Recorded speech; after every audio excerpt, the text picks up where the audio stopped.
Okay, this is going to be a fun one. This is one of my favorite singers right here. We got singer, writer, producer, one of the originals that killed the 90s, early 2000s. Big shout to my man Donell Jones in the building. Donell, what up? What's up, man? Good to be here, man. Definitely. Nah, Yeah. good to see you. Good to see you. Yeah. You looking good. Yo, I'm going to tell you something, Donell. I was talking to you offline. Number one, you one of the very few true professionals in the game. Whenever we sit down and do these interviews, we know whoever books the interview, they gonna be 45 an hour late. You was 30 minutes early. I love it. Oh, man, I always got to be on time, man. You know what I'm saying? You never know what everybody got to do, you know what I'm saying? So you want to be cordial. Absolutely, man. So I appreciate the Yeah. professionalism. Yeah. Let me go back to the beginning. You're originally from Chicago, correct? Chicago, yep, Southside. Southside Chicago. Okay, Yep. so you was coming up. Right now, everybody in the world knows Chicago is different out there. Like, them boys really are putting that work in. How was it like when you was growing up? Oh, same thing, man. I mean, the streets was it was tough, you know what I'm saying, growing up in Chicago, on the South Side. Gang violence, man. You got disciples, you got vice floors, black stones, so it was a little tough. And but the difference with now and back then was there was some structure back then. You had the OGs that wasn't letting all this craziness happen. And now these young bucks, what they doing is they just going out here wilding. Ain't nobody to stop them, to talk to them, you know what I'm saying? They just doing their thing. And it's real clicky. It's not like back then it was like you was with a group. Now it's like, a couple guys on this block, couple guys on that block. It's crazy. It's chaos. Do you ever make your way back? I do. Not that often, you know what I'm saying? I'm probably in Chicago maybe about 4 or 5 times a year, but not as often as I would like to. Yeah, I mean, the violence that's going on out there is something that this country like hasn't seen. It's just different out there. And the kids that are doing it and the kids that are victim, they're kids, like truly children. Yeah, kids, man. What's sick about it is the fact that I think, it's a lot of drug use. A lot of these kids popping mollies and doing a lot of ecstasy. Back then, we didn't do that. You know what I'm saying? So their brain cells is really crazy. We just smoke a little bit of weed, maybe have a drink. Now it's just all over the place, man. These kids, they really hurting themselves out there.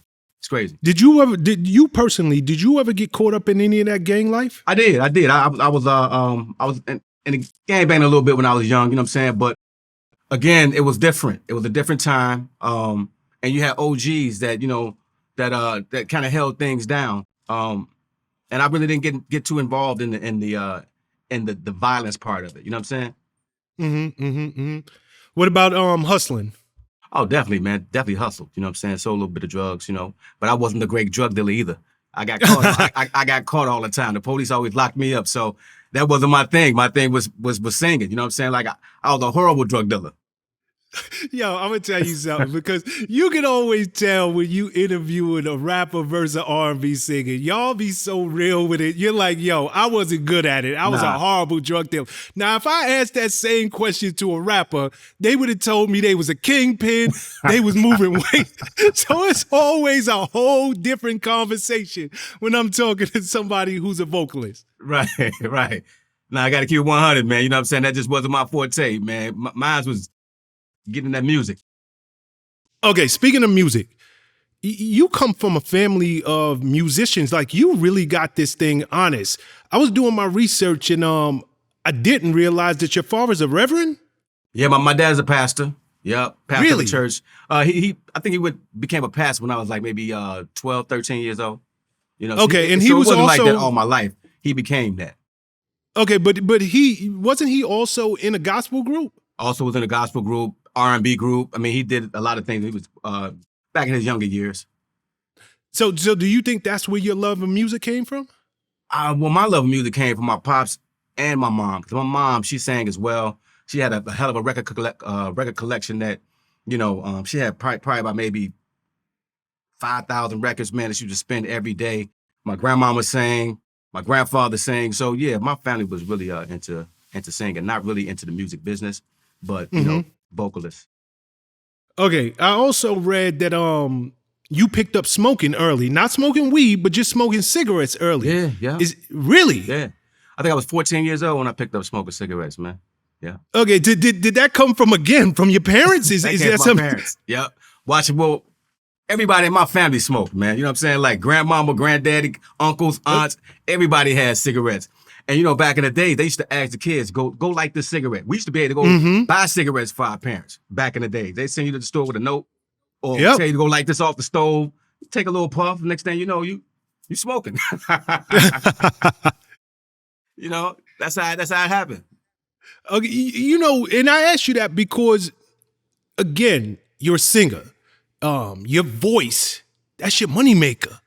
So smoking, that kind of go against the thought, you know, for somebody like myself who don't sing, and most people who don't sing, you know, somebody who sings for a living professionally, this is how I feed my family. You would not think for a second that they would put a cigarette to their mouth. Man, you'd be surprised at how many artists smoke, but I don't smoke anymore.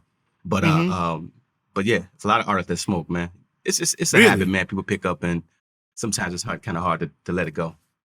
Okay, you just mentioned your dad. He was the pastor, or he had become the pastor of a church. How involved were you in church coming up? Not really, man. I mean, church, I went because I had to go, but I mean, I didn't participate. I didn't do any of the singing in the choir, none of that kind of stuff like that. I just wasn't really interested in that.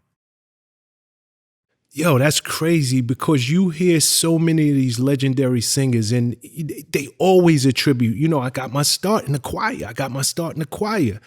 I thought that us going down the road that your father's a pastor of a church, that was going to be your whole thing. Like, yeah, this is where I got my start. I was in the choir. I learned to blow, and it went from there. Nah, man, you know, it just wasn't my thing, man. I used to hate when I had to get up and go to church and be there all day.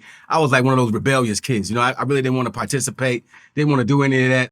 And so, like, music didn't really start hitting me. Well, it hit me at a young age, like 5, but I was into the Michael Jacksons, the R&B scene. Not really the gospel thing, 'cause I really still don't even know a lot of people in the gospel in that field. But my thing was more R&B, like Teddy Pendergrass, Michael Jackson, the Isley Brothers, stuff like that. That's what that turned me on. Okay, so when did you really start to take this music thing serious? Was that in high school, maybe? Yeah, when I got to high school, man. When I got to high school, I think one year I was singing in the lunchroom, and all the girls was loving it. I was singing some Bobby Brown type stuff, and they was digging it, man. So I was like, man, maybe this is what I want to do. You know what I'm saying? Because the females is loving it. They looking at me now, you know, paying attention to me. So yeah, that was an amazing time for me. Yo, but I'm gonna tell you something. It ain't nothing like, first and foremost, right? You can sing. But being in high school and you starting to blow, I know them girls was all over you. Off the chain, man, off the chain. You know, even the ones that didn't want to look, turn their heads. You know what I'm saying? So it's a good feeling when you get that. Okay, speaking of high school, man, and you know, even before I go where I'm about to go, was you still wilding out a little bit? Like got your hand in the streets in high school, still hustling in high school, all of that stuff? Still, yep, still in the streets, still gang banging a little bit, you know what I'm saying? That really didn't stop until I really got into the music business when I met Eddie F. And I started going out to Jersey and things like that. That's when kind of left the gang banging alone and really took the music thing really seriously. Yeah, because I heard that you actually got arrested for armed robbery or something like that. I did. How did that come about? I was sitting on my girl's porch one day. I didn't commit the armed robbery, but it was another cat in the neighborhood who looked just like me. And the police pulled up on me, and they was like, yo, somebody was in the back seat pointing at me and took me to jail for armed robbery, man. When it put me in the lineup, people was pointing me out. They said it was me.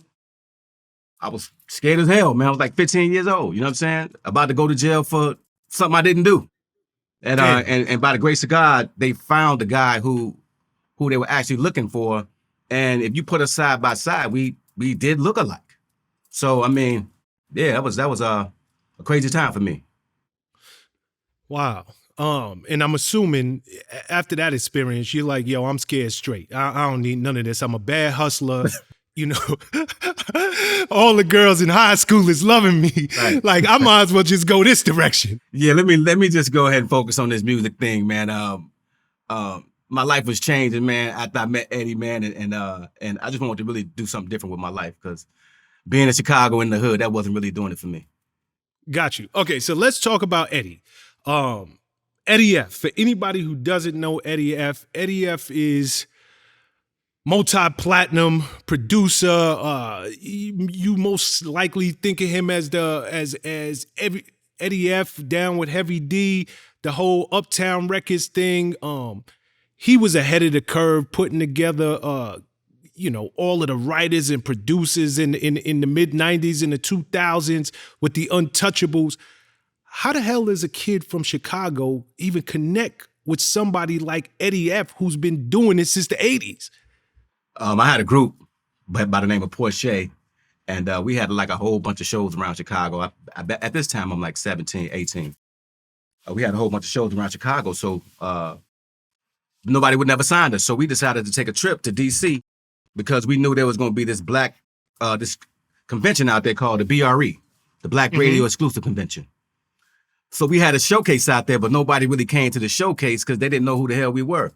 So we decided that, look, this is going to be our last chance, man. We're going to go out here. We're going to go and try to sing for anybody who walk out this hotel.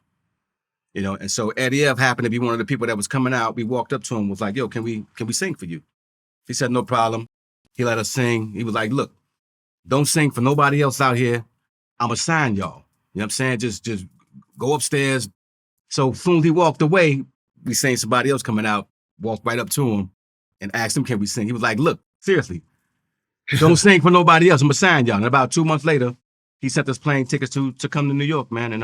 And everything else was history after that. Started working. Okay, so you still young at this time. Yeah, I'm about 17, 18 now. Okay, do you, and you from Chicago, it ain't like you from New York City where the music industry was going crazy at the time. Do you know who Eddie F is at that moment? Like when he comes downstairs and y'all just singing for anybody, was in your mind he just another anybody, or was y'all like, yo, that's Eddie F right there? No, we knew he was famous, but we didn't, I didn't know, me personally, I didn't know exactly his impact on the music business, like what he was doing behind the scenes. I didn't know about the Untouchables and all the other stuff he was doing. I just knew that, that was Heavy D's DJ. He was somebody important. Man, let's sing for this guy. You know what I'm saying? And so that's what we did. But we didn't know exactly what he had his hands in. Okay, and even for that matter, how much did you even get your hopes up high? Because, people, they talk that talk every day of the week. Right. Yo, don't sing for nobody. I got you. Like, everybody know the music industry is cutthroat. The music industry is shady. Everybody promising you stuff that they can't come through on. So when he told y'all, like, nah, serious, like, I'm going to get y'all a record deal, did y'all take him serious at all? Not really. I mean, because we had heard that so many times by so many different people. So it was like, all right, cool. As soon as he walk away, we'll just go do it for somebody else. And I mean, we didn't stop singing for other people. We just kept doing it. We didn't think that he was gonna be real. But ultimately, he was real, man. He was like, yo, dude, I'm telling y'all, I want to sign y'all. Like, chill, I got you. And he did, man. He did exactly what he said he was gonna do. Okay, beautiful. So y'all go back out to Shy. 2 months later, he sends like, yo, I was real about what I said. Yeah. I need y'all here. So where do you fly back to New York or to New Jersey at the time? Because I know he was living in Jersey. Right. So we flew to Jersey. It was a 4-member group. We all flew to Jersey. And when we get there, he had to lay it out. We stand at his crib, and he's working on the Untouchables Presents. I think he had an Untouchables Present out that was coming out of Motown. And we went in the studio and worked with Dave Hall to do a song for that album. Mm-hmm. Okay, so and this is another thing that people don't really understand, but when you trying to make it in the music industry, or any industry for that matter, you do whatever it takes. So when y'all flew in, you at his crib. I'm sure he wasn't living in a 1-bedroom. He Eddie F at the time, so He was popping. Right. But was y'all bunking up in one room? Did he have y'all sleeping on bunk beds? Like, how was y'all living in the crib? Nah, Eddie, hey man, Eddie was a genius, man. He had a crib full of artists. Cause Are you serious? Yeah, he had a career full of artists, man. It wasn't just us. It was another guy by the name of Vince that was there. It was a couple of groups that was there that he had a company, you know what I'm saying? But he had a whole bunch of people that was living in the crib with him, you know what I'm saying? So it was a bunch of us in this crib. You know what I'm saying? And it was dope. It was dope because everybody was like competing against each other to get that spot, you know? So just that environment itself was really dope to be around. Did any of the other groups that y'all was living in there with at the time, did any of them blow up? Not that I know of. Well, Chico the Bar, she was there. Oh, Chico was there at the same time y'all was? Okay. I mean, it was quite a few people that was there, man. You know what I'm saying? Like Anthony Hamilton came through a couple times, you know, so it's a lot of people that blew up. You know, I should have asked you this earlier. When you was still out in Chicago is known for that soulful sound. It's like, it is so many incredible artists that emerged from Chicago. You know, everybody from R. Kelly, you know, Selena Johnson, Carl Thomas, to name a few.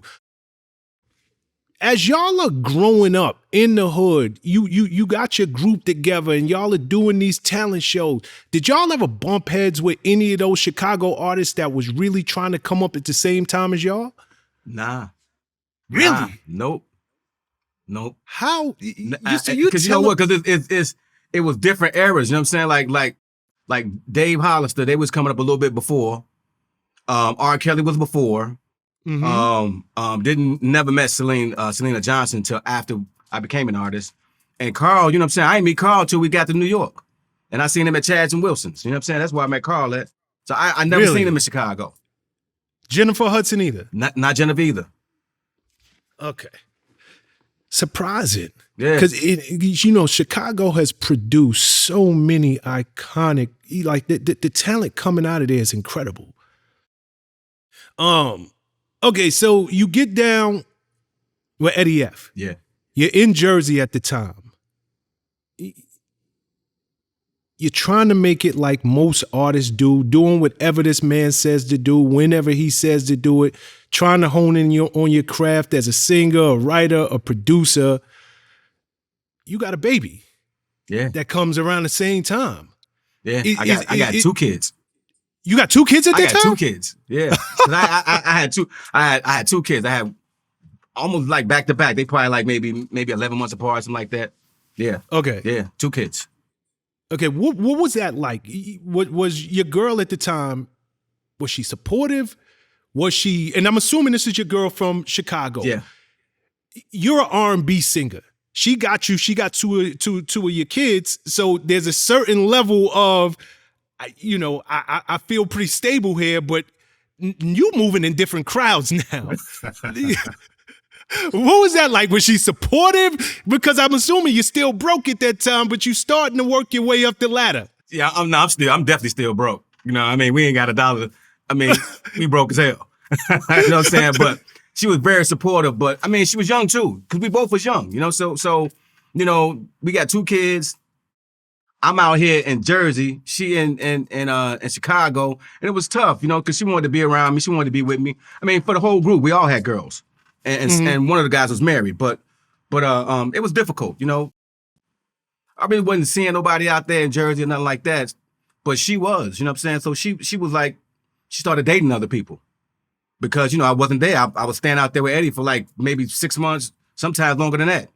And so, so even while she's raising your 2 kids, she's literally dating somebody else. Yeah, definitely. You're a guy who is, I'm assuming at that time, you're getting invited to invite-only parties. You're hanging around with celebrities, and you telling me keep it 100, Donell. No, I'm keeping it 100. You telling man. me you was not dating nobody? Nah, at that particular time, man, it was all about music for me, man. Like I wasn't even thinking about nothing except for getting to that bag and getting to this music. That was my whole focus. Even when they was going out hanging out, I was the one that wanted to stay in the studio and be around the music. I wasn't really into all the going out and hanging out. That didn't happen until a little bit later for me. Yeah. Damn. I mean, see, people don't understand, like, when it comes to this thing called success, the level of focus you have to have. You know, really being able to stay focused in the midst of a whirlwind life, because I know you hadn't quite blown at that time, but the access was there. And for you to be like, nah, I wasn't out there. Like, I'm laser focused on being in the studio, working on my craft. That's what it takes to blow. And I wish so many young artists listen to this, because they want to come in and celebrate before they even get the first hit record. Yeah, that's crazy. That's crazy. Nah, I mean, I think that's what Eddie seen in me. He was like, yo, this dude right here is really serious about what he's trying to do, because he's in the studio first thing in the morning and he's the last one to leave. And that was my mentality. Nice. Okay, so Untouchables Entertainment, that's a production company. Correct. They had a deal with, at the time, LaFace Records. Correct, yep. LaFace Records, the hottest thing on the planet. Well, at that time, and this is 93, 94, 95, somewhere in there, right? Right, yep. For anybody who lived through that era, LaFace upped the ante crazy. Yeah, they did. They really, really did. TLC, Outkast, Tony Braxton. There was so many hits that came out of that camp. When was the first time that you actually met Kenny Babyface Edmonds and also LA? And when did y'all officially sign to LaFace?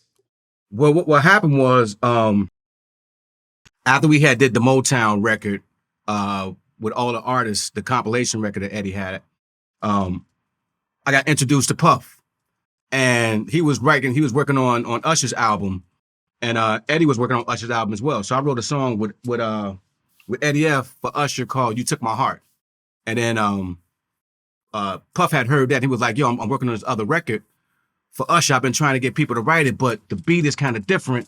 Can you come through and see if you can write to this record?" And went there, man, and wrote "Think of You." That was on Usher's first album. Mm-hmm.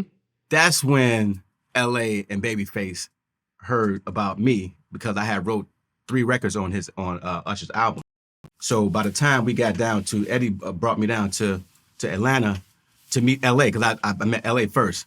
And I played him a couple of my records, and he was like, "Yo, dude, I want to sign you. Just come back with a finished album, and we're gonna put you out." You know what I'm saying? It was just that simple. And that's pretty much how I met LA. I didn't meet Babyface until maybe some months later. Okay, so at that time, you took LA at his word. Like, yo, if I do what I'm supposed to do, I actually got a deal. And I don't just have a deal, but I got a deal on one of the hottest R&B labels in the country right now. Amazing, man. I mean, being in Chicago, man, and seeing this, like, LA and Babyface do their thing, and then being in front of him, and being able to play my music for him, and him loving what I was doing, it just made me feel like, yo, man, just go back and put your heart and your soul into this music. Because I know it's right there. Where was your heart really at? Was your heart on the singing side? Was it on the producing side? Was it on the writing side? Because I know you said you hooked up with Puff. Puff at that time is working with a kid from Atlanta, executive producing his album, Usher. I think Usher at the time is like 15 years old, 16 years old. For you, was it important for you to blow as a singer? Did you not care? Like, I don't care how I get in this thing. I'll do it as a writer. I'll do it as a producer. Or was your heart always in, I'm going to make, no matter how I get in the door, I'm going to make it as a singer? It didn't matter to me, man. It didn't matter if I was on the writing side, the singing side. It didn't matter, because I just wanted to be in the music business. You know, I as a kid, man, I taught myself how to play the keyboard, all of these things that I learned, and I just wanted to be in the business. And when I got the opportunity and was around Eddie, and I started seeing all these other people that was in the business, I'm like, yo, I'm right here in the atmosphere. I mean, I should be able to make it. You know what I'm saying? I'm right here. I'm at the door. Mm-hmm. Looking at somebody, even before I switch topics, looking at somebody like an Usher Raymond, that time 15, 16 years old, did you know he was going to become what he became? Immediately. I mean, just he was a star already. You know what I'm saying? His swag, I mean, just him as a person, his aura. He was dope, man. As a kid, he was dope. Super dope. So immediately. You're like, yo, this kid got it. I know it. When I seen him, I was like, yo, man. I mean, he played around a lot because he was a kid, but at the end of the day, he went, he delivered. He sung them records, man, and we kind of had similar voices. So for me, it was easy writing for him because we kind of sounded similar in some ways. Got you. Okay, so you go back. I'm assuming you're amped right now. The battery's in your back. Yo, I gotta come up with some hit records. LA said if I come to him with a body of work, he gonna sign me. How long did it take for you to put together your first album? And for you, was you like, yo, damn, I'm writing and singing, I'm in this booth recording with the intent, knowing that everything I worked for my entire life, it's about to come to fruition right now if I do these songs right? I already knew it was gonna happen, man. At that time, once I had met LA and I already knew what Eddie was doing for me as far as the production wise. Because what Eddie does is whatever I didn't have, whatever I didn't make, because I played like maybe 3 or 4 songs for LA and Pebbles at the time. And they loved all of it. And I knew whatever I didn't have, Eddie was gonna do it. You know what I'm saying? Like Eddie always came in with those records that I couldn't make, like the hip hop joints and all that. So I knew he was gonna have a successful project. I just had to put my head down and go for it. Okay, 1996 roll around. Your first album, My Heart. Yeah. How excited are you at this moment? I see you smiling right now. Yeah. How excited are you at this moment? Like, yo, damn, I'm about to drop. Like, are you looking like, yo, my whole world about to change? Man, you know what? I mean, the funny thing is, I never seen myself as a solo artist because I always was in a group. You know what I'm saying? And so I was nervous, scared, all of that. Because again, even in my group that I was in, I wasn't the lead singer. I was just in the background and I was the songwriter. You know what I'm saying? And so it was scary, man. Real scary, but at the same time, it was what I always wanted, though. I just never seen myself as the guy. You know what I'm saying? And so very special moment, man. I mean, those songs that I wrote on that particular album, man, like they were all real. There was something that I had went through in my lifetime, and the album it felt good. It felt like something I was supposed to do. The first single was In My Hood, correct? In the Hood. Yep, In the Hood was your first single. Yep, I remember that record. And I remember, and this is just me putting myself back in that time. Was it your second single when you covered Stevie Wonder's Knock Me Off? Knocks Me Off My Feet, Okay, it's some artists that you don't touch. It's some artists that when you doing a cover, you like, yo, I don't know if I should go down this road because this artist right here is different. Like Michael Jackson, like it took balls for you to do Knock Me Off My Feet, and you delivered. Yeah, but you know what though, man? There's a backstory to that. Had I known that was I didn't even know that was a Stevie Wonder record, man. Because had I known Get out that, of here. Seriously, man, had I known that was a Stevie Wonder record, I wouldn't have touched it at all. Because I would have been petrified to even touch the man's song. But what happened was a producer by the name who's on the album, his name was Darren Winnington. He was like, yo, man, I'm trying to get my producer reel popping off. Won't you come through and sing a song for me to help me get some production work? That happened to be that song. His wife sang it to me. I didn't know it was a Stevie Wonder song. She sang it to me, and I sang it on the reel. You know what I'm saying? And when Eddie heard it and LA heard it, they was like, yo, this got to go on your album, man. You tripping like this. Then I found out it was a Stevie song. Then I played the two together. I was like, wow, that's crazy how these songs sound similar. And I had never heard that song before. Crazy. Yo, it's so crazy that you said I never even heard it because you did such a good job, like in delivering it. That's what's crazy. Because I never heard that version of the song. Never. Wow. Crazy. Okay, album drops, moderate success. I think it hit something like number 30 on the Billboard top R&B charts. Not bad, sets you up.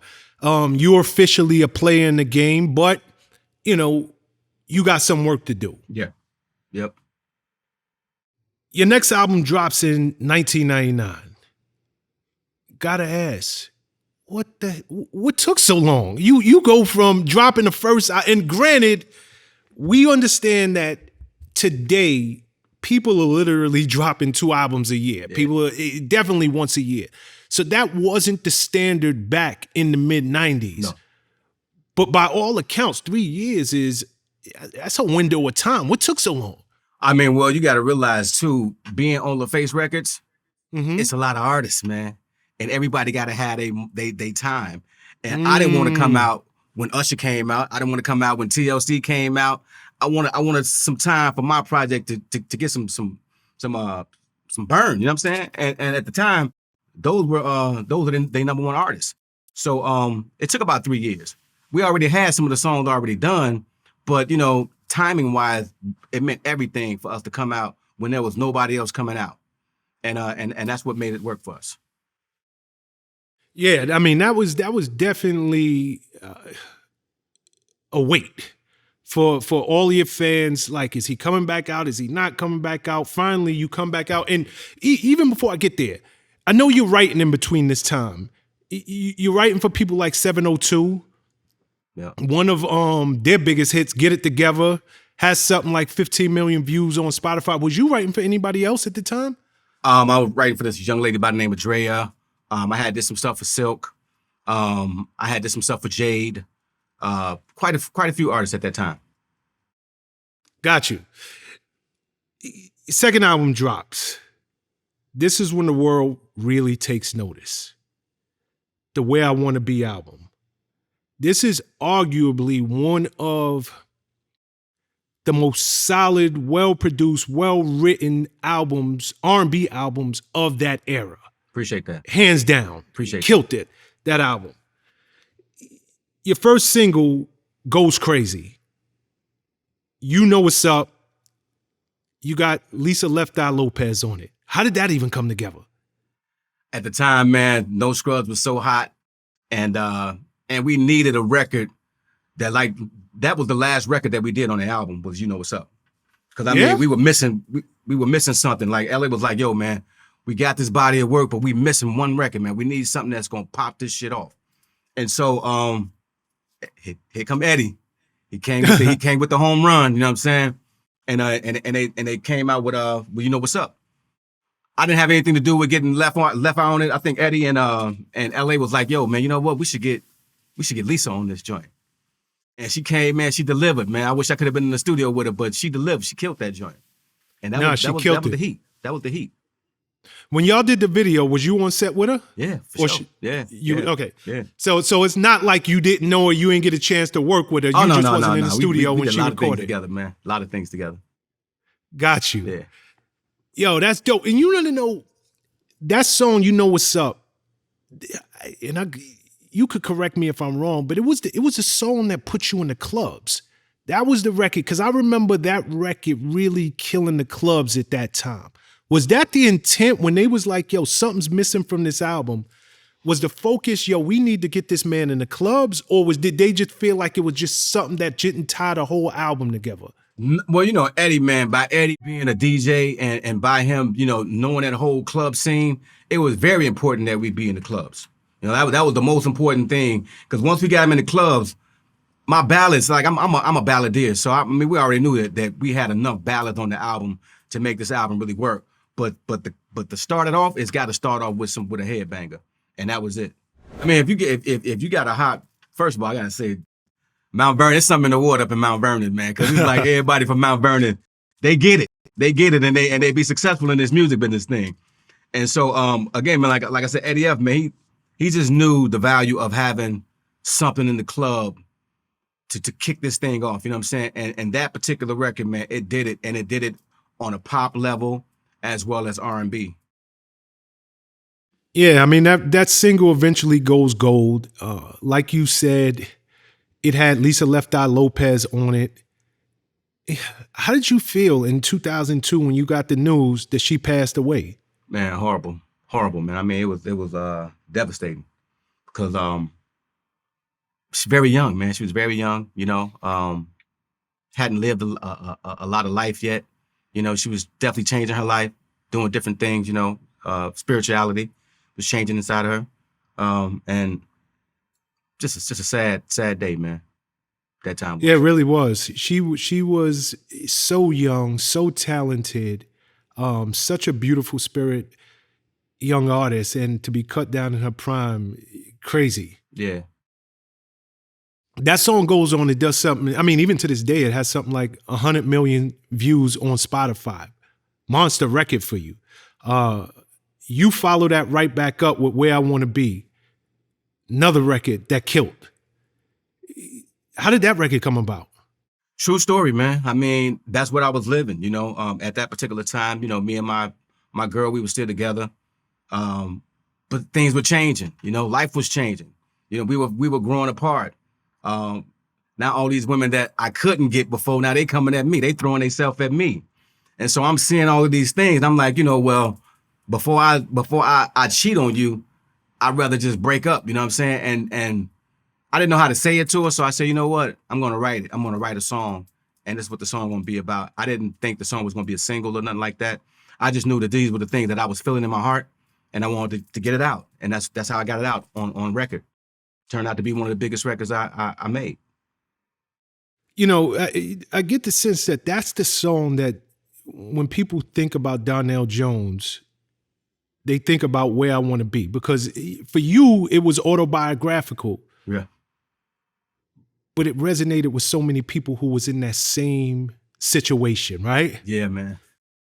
I get so many people come up to me like, yo, man, either they hate me or they love me, because they're like, you know what, my girl broke up with me because of this, or my man broke up with me because of this, or they be like, thank you for helping me get out this situation. It's either or, but it's either one of those two. Yeah, I know.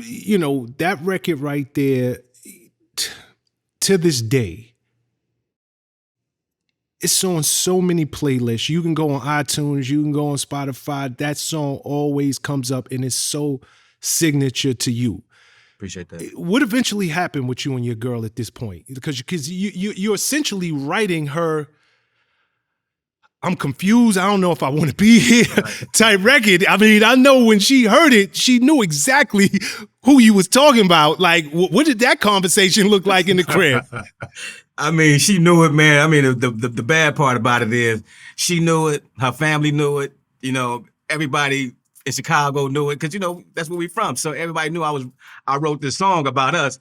It was bad, that it happened like that. But at the end of the day, we still ended up staying together, and we spent the money that came from that record.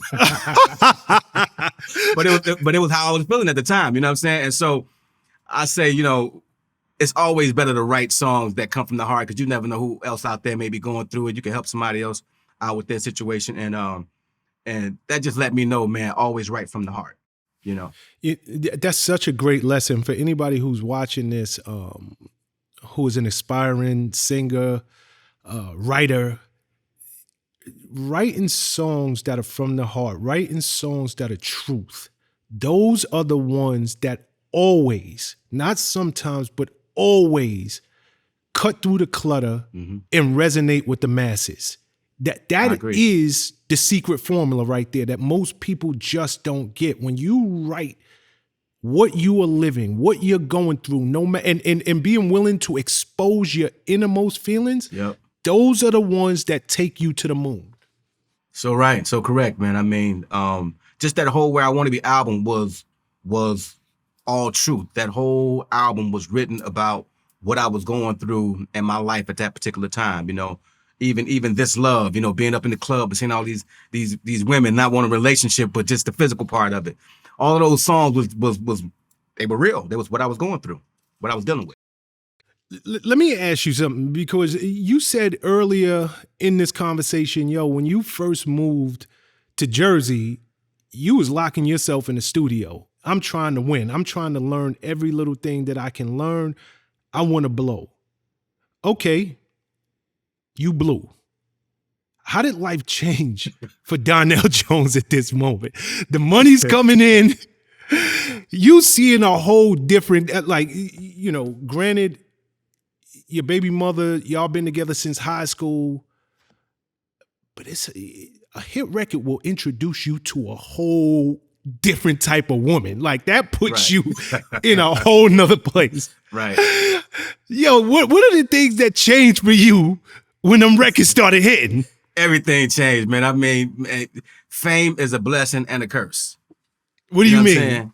Because, I mean, we all want it, but then when we get it, there's a lot of other things that come with it that we don't want, and it was the extracurricular activities that came with it that kind of slowed me down a little bit. You know, I stopped being as into my music as I was.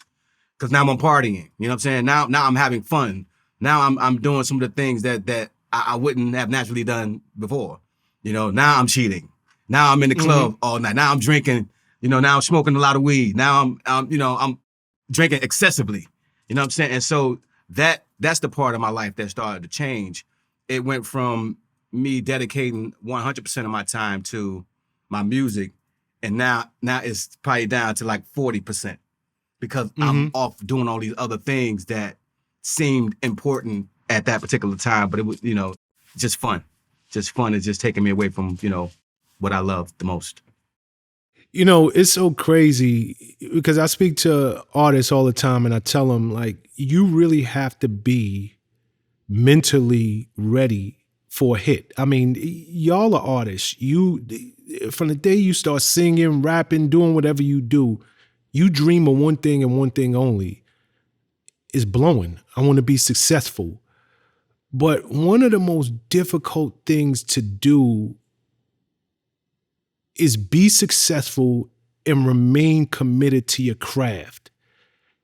Because, you know, like Biggie said, more money, more problems. And the problems don't always come in terms of haters. Right. It don't always come in terms of the IRS and different things like that. Temptation, like that temptation, it comes and it takes a special type of human being to be able to stay focused in the midst of just a complete life change. You know, to say I'm gonna stay focused and continue to do what I do. So I'm glad that you just told that story. Yeah, the battle, man, the most of the battle is with self, you know, to try to figure out, you know, what's going to be this new balance? Like, what's more important to me? Is it this or is it this, you know? So just with many years of doing it, I had to figure out, man, what was more important to me. And that was, you know, just me, my music. Okay, in 2000, you're riding high right now. In 2000, you do another song with another classic artist who passed way too soon, Big Pun. You on the Hooker, It's So Hard. Yeah, man. How did that come about? You know, what's up was popping, man. And at the time, you know, the rappers, they want the hottest guy. You know what I'm saying? And at that time, I had the hottest record. So Pun was like, yo, I need to get Donell on the record. Went in the studio, man, and that was the first time being in the studio where it felt like we was in the club. I mean, like bottles popping, man. It was a fun record to record, man. Because I mean, everybody in there is having a good time, man. It felt like a party. It didn't feel like I was recording. It felt like I was just in a club. Came out dope, man. And then, you know, shortly after he passed, man. But that was tough too. Tough to Okay, do. before we talk about his passing, who was in the studio at the time y'all recorded it? His crew, Fat Joe, the whole crew. I think Remy was there. Eddie F, my crew. You know, so we had it was fun, man. Real fun atmosphere. Yeah, and see, those are the moments that they're the priceless moments that you get them, but you can take them for granted just as easy, because a lot of artists, they fly in their lyrics. You might record in Atlanta, another artist records wherever they're at. Sometimes they're on the road, they might record from Alaska, and they send their lyrics in. So it's always dope to hear them stories when the two artists are actually in that studio and y'all just cooking up. Yeah, man, ain't nothing like that. I mean, just that whole feeling was amazing, man. Just being in that atmosphere and just, you know, the energy. Dope. Again, I think he passes maybe 2 months after y'all record that song. Yeah. How'd you get the news and, you know, just what was going through your mind? Because you're like, yo, I just was with this man. I think I was watching MTV, man, and I heard it, and I was like, damn, and we were just talking about shooting the video and all of this, man. So I didn't even know, like, how that was gonna happen, man. Like, that was tough, man. That was tough because now this is the second person I done been around that passed away so early. You know what I'm saying? And just difficult, man. Real difficult to deal with. Because I mean, at that time, man, you know, like, it's a lot of things was going on. Did y'all record that session? Does anybody have them behind the scene tape somewhere? I'm not sure. I'm not really sure, man. If they do, I want it. Yeah, for sure. Okay, right around that time, again, you flying high. You pop up on the Love and Basketball soundtrack. You got the joint, I'll Go. Yeah. How did that come to you? Because Love and Basketball, huge at the time. And this is during an era when soundtracks, they were just as big as people's albums. Like if you appeared on a soundtrack, that was a big thing for you. So did you lobby to get on there? Did Eddie F get you on there? Did Kenny in LA get you on that soundtrack? Nah, they had called. They called, was like, yo, we trying to get down there to sing this song. It was written by Rashawn Patterson and produced by Steve Silk Hurley, one of the guys from Chicago. And so he just hit me up, was like, yo, man, I got this record I'm working on. They want you on it. I want to send it to you. And come out to LA, man. Come do this joint. I need you on it. So went and did it, and it became a hit, man. You know what I'm saying? Just like that. Just been in some lucky places, man. Yeah. Okay, your third album rolls around 2002, somewhere in that era. And, you know, it drops, and it feels like, okay, we don't know if he can do it again. But you have another hit on it. You Know That I Love You, a ballad, which you're known for. What was going on behind the scenes? Was the label in full support of you at this time? I know how record labels can be. When you come out with one type of song and one type of sound that blew you up, that's what they want you to do again and again and again. So behind the scenes, did you have the autonomy to write the records that you wanted and record the record that you wanted? Or were they saying, yo, we want another, you know, another joint that sounds just like it came off your second album, just updated? Right. I mean, at that particular time, the record label they were going through some stuff as well. You know, Arista was getting ready to switch over.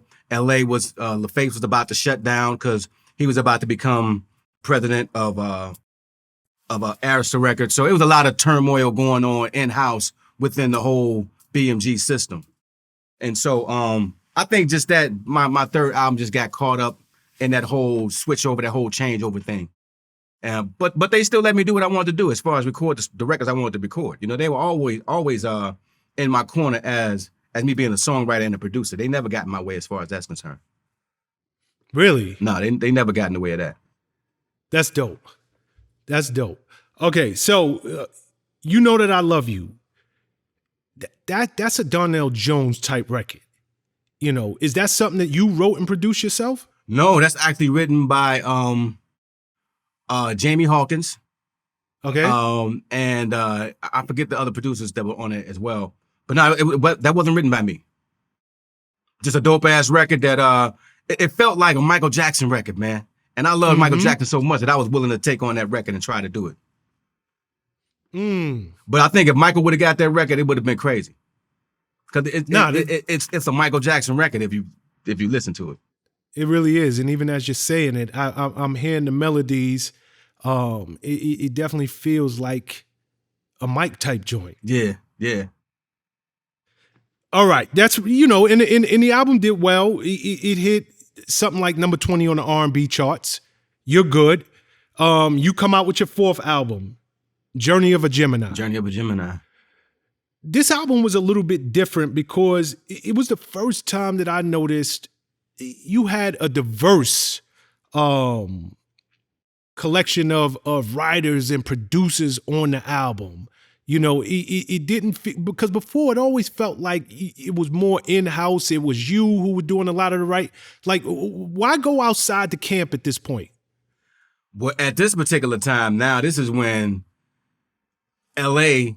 Reid, he's not even at Arista no more. Now he's over at Def Jam. LaFace Records has completely shut down. Arista is shutting down, and they're sending all of the artists to Jive Records. So they sent me to Jive Records. It was me, Usher.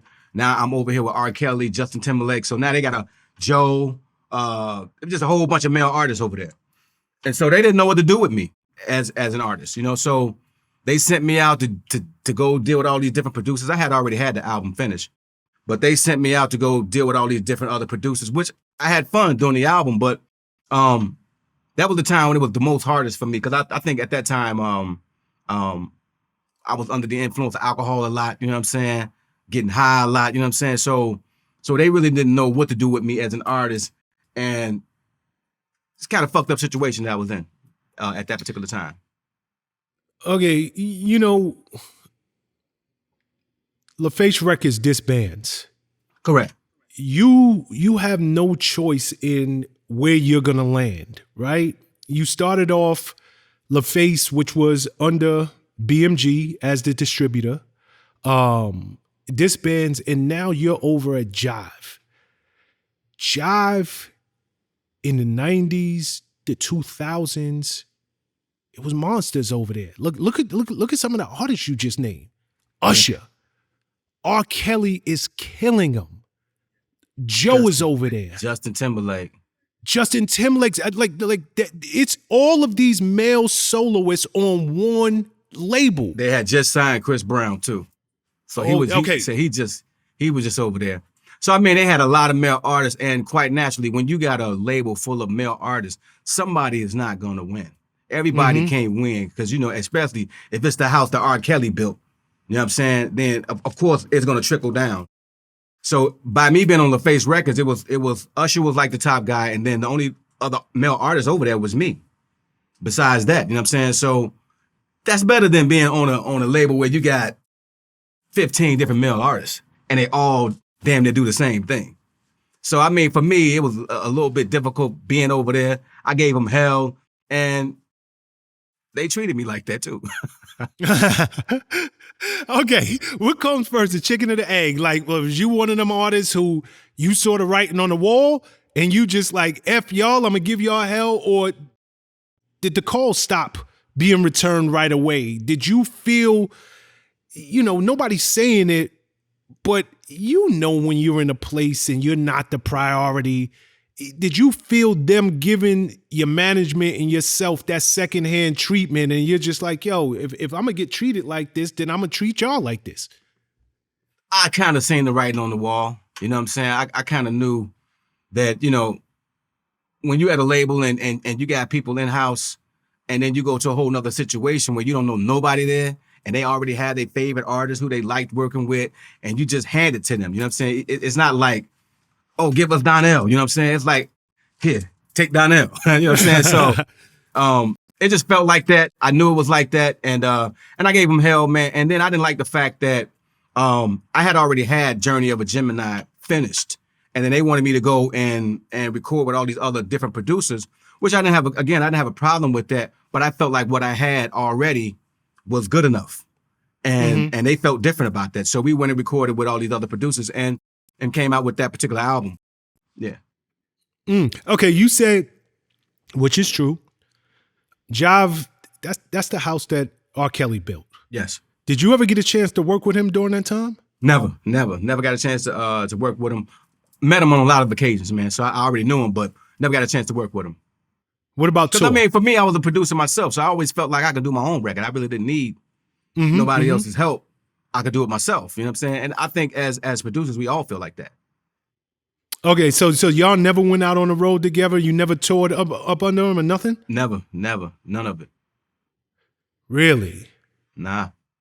It's so crazy how life happens, because, we can go down this road briefly, but looking at that time, like you said, R. Kelly, he was coming with the hit after hit after hit. He put a lot of money in that Jive building, in that system. Yep.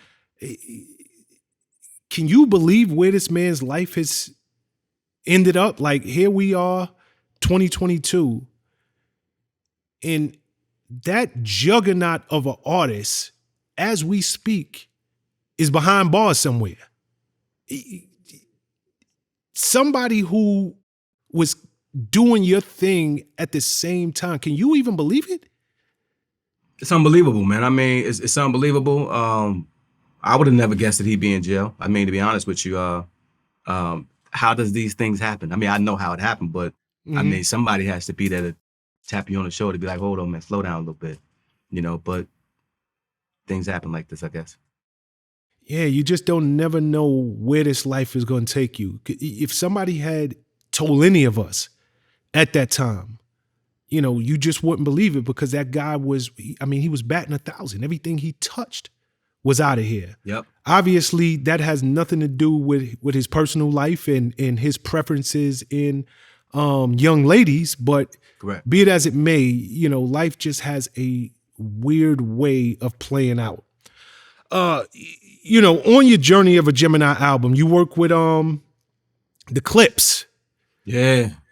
You had a song, "I'm Gonna Be" with the Clipse. Did you know, even at that time, because Pusha T, he's doing his thing. His career has really spent, like, people look at Pusha and don't realize just how long he's been in the game and how long he has really been doing his thing. Did you know, and I don't even know if you're a rap type person. I know you got your finger on the pulse. Man. I love hip hop. Yeah.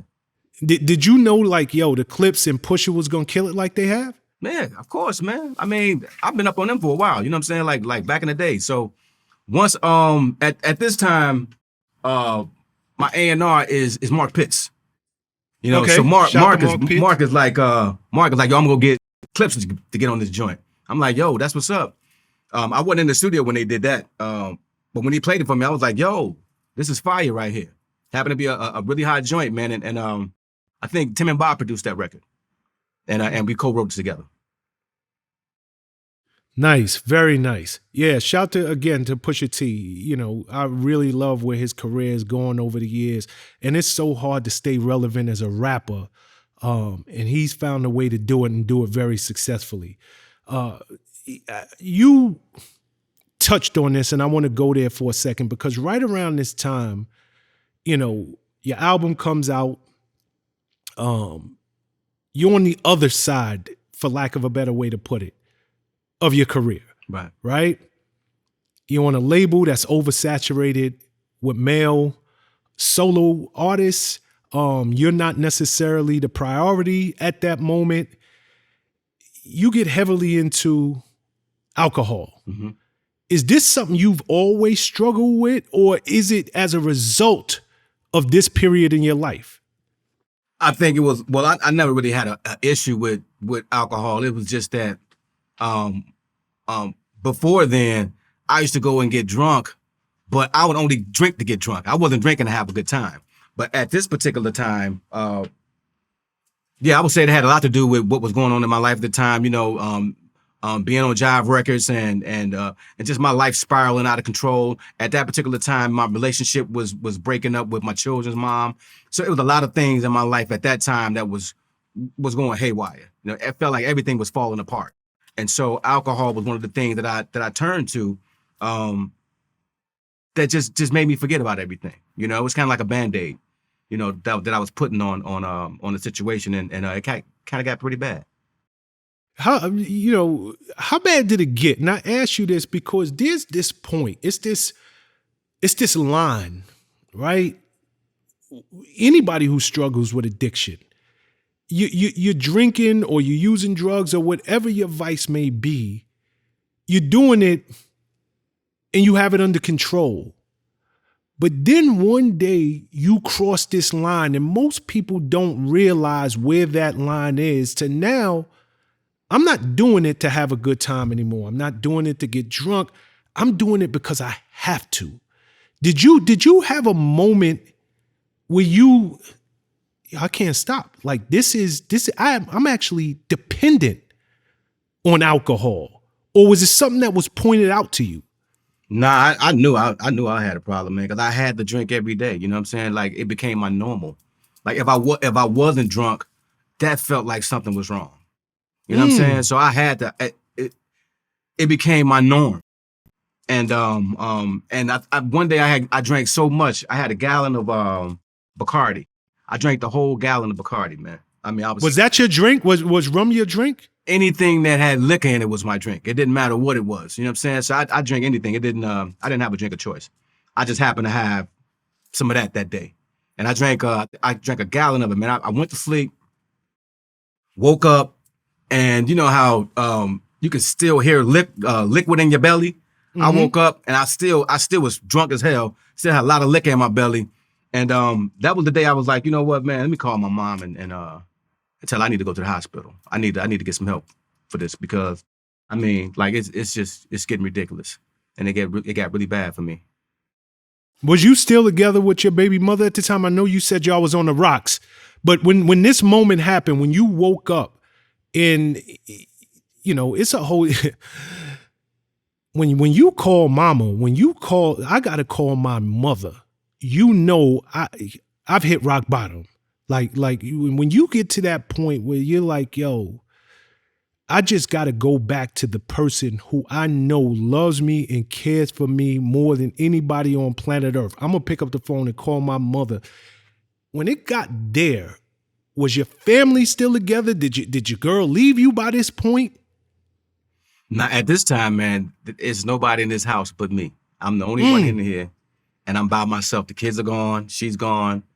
And I mean, it probably had been about a month, 2 or 3 months before it got to that point, but they were gone by then. You know what I'm saying? So I'm in this house by myself, and I just don't know how to handle it, man. I don't know how to handle it. Like it just seemed like everything in my life was crumbling at that particular stage, and I just didn't know how to handle it, man. And drinking was that thing that made me forget about everything. Did you go to rehab? I did. I went to rehab, and I stayed there for a couple weeks, and got out and didn't look back, man.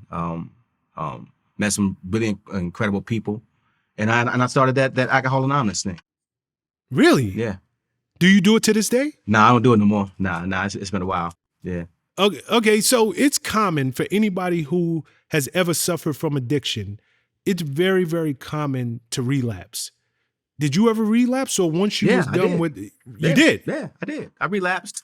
And probably about maybe another year after that, I relapsed and had a moment, But then I had to realize that, like, I'm not an alcoholic.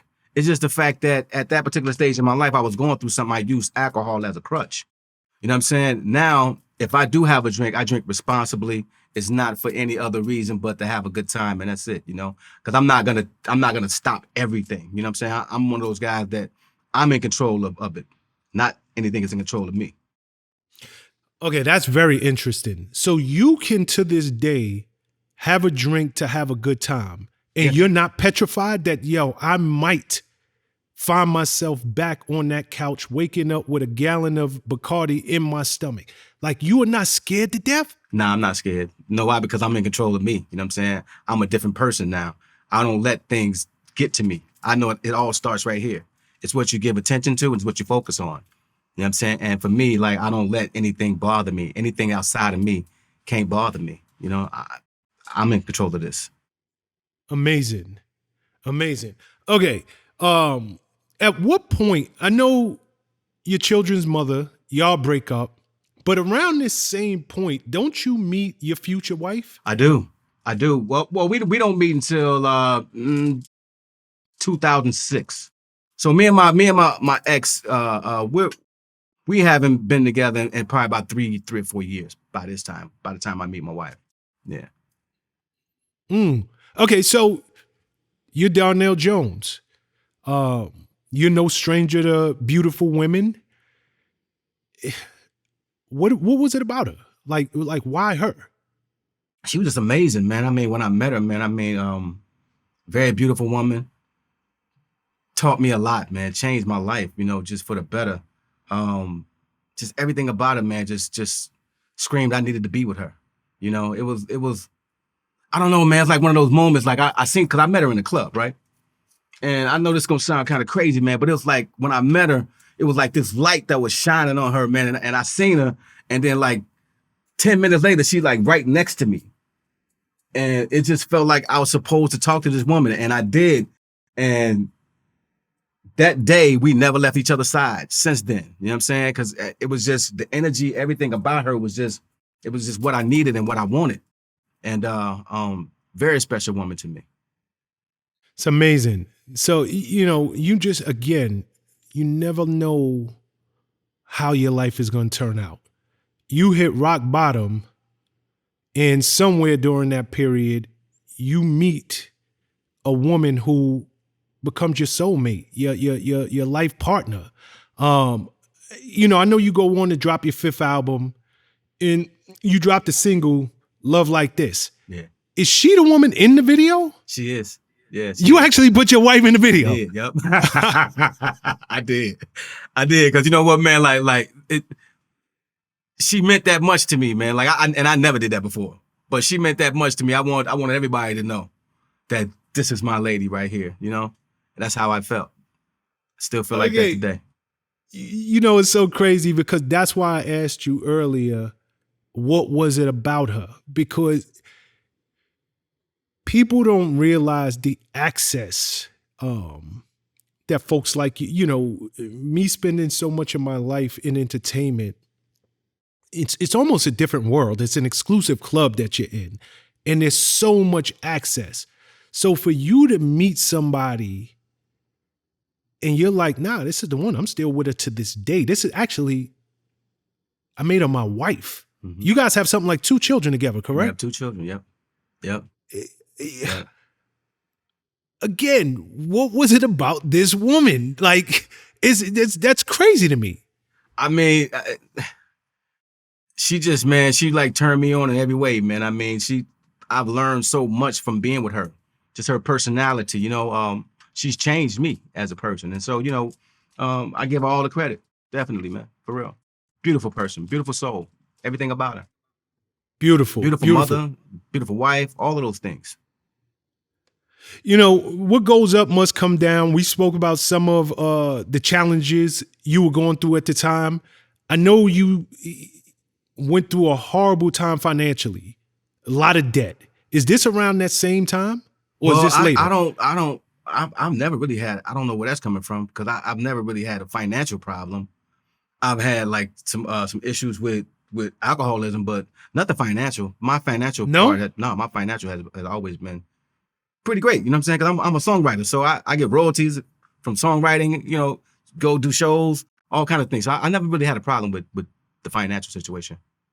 Okay, got you. And I think maybe I misinterpreted it wrong because you put out an album most recently called "Free." Correct. Why use it?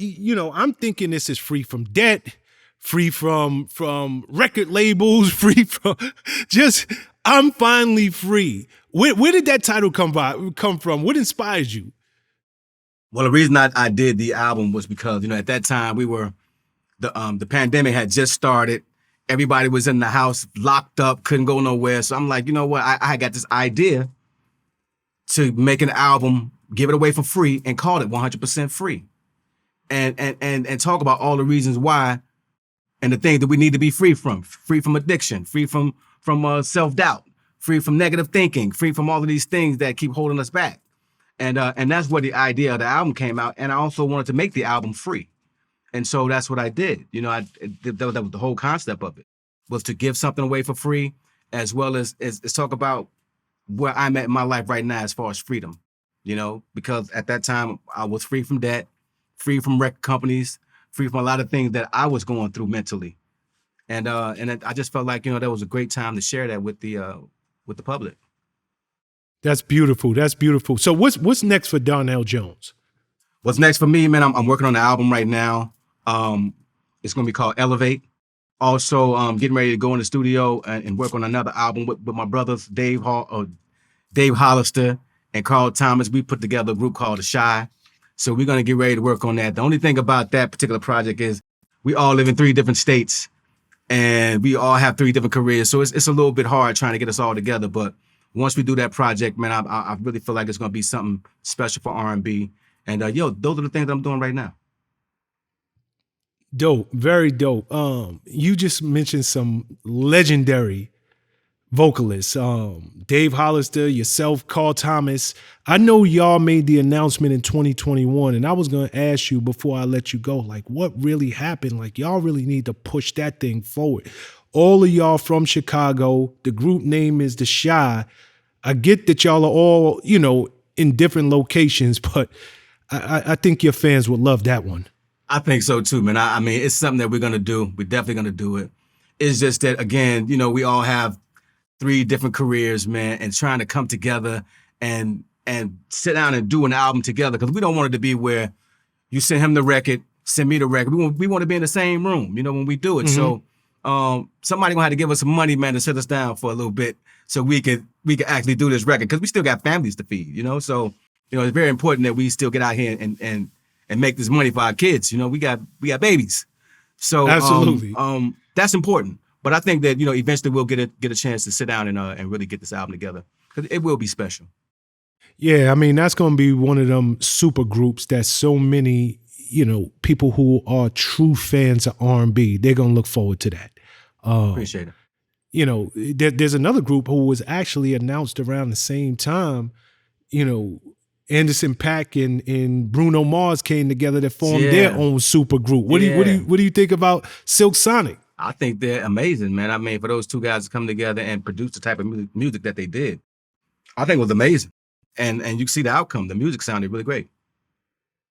Beautiful, beautiful. How often are you on the road? Are you still on the road touring, doing shows? Every weekend, man, I'm out. Every weekend I'm out doing something, you know. So yeah, I stay on the road quite a bit. Okay, so the pandemic finally let up. Yeah. And you know, you out there doing what you love to do. Man, I'm out there, man, and loving every moment of it too, man. It's hard, man, when you're stuck in the house for a little bit, you know. When you get a chance to get out again, it's like breath of fresh air. You know what I'm saying? Everything feels so fresh and so new and so, you know, it's beautiful. Before I let you go, you know, you've been doing this thing for a very long time at a high level. You know, you're obviously a much different man than you were in the mid-90s. You're older, you have more children, all of those things. Do you still love it the way that you once did? You know, does getting out there on the road and being able to sing the hits and touch the people and just seeing all of those lives that you impact, for you, do you still, I love this game. I still actually love it. I think I love it more now. Really? I think I love it more now because of all of the wisdom that I've gained. You know, I've been through a lot going through it. And so everything that I know now, I wish I knew it then so I could apply it then, you know. The game is a lot more easier now. You know, I got fans, I got mamas, grandmamas, and their daughters, you know what I'm saying, coming to concerts. So it's like a generation of people at the concerts, man. So it's beautiful, man, to be able to get out there and sing. And to me, man, there's nothing more special than being able to write something from your heart and then go out and see how people respond to it, how it makes them feel. You know, and songwriting, man, is therapy for me. Beautiful, beautiful. Well, Donell, it has been my pleasure, brother. You know, you're looking good, you're looking healthy, you know, and I wish you all the success in the world. You know, the best is still before you, man. So continue to keep up the good work in touching people's lives in the way that you've been touching it for the last 25 years. Thank you, my brother. Thank you so much. You be good, brother.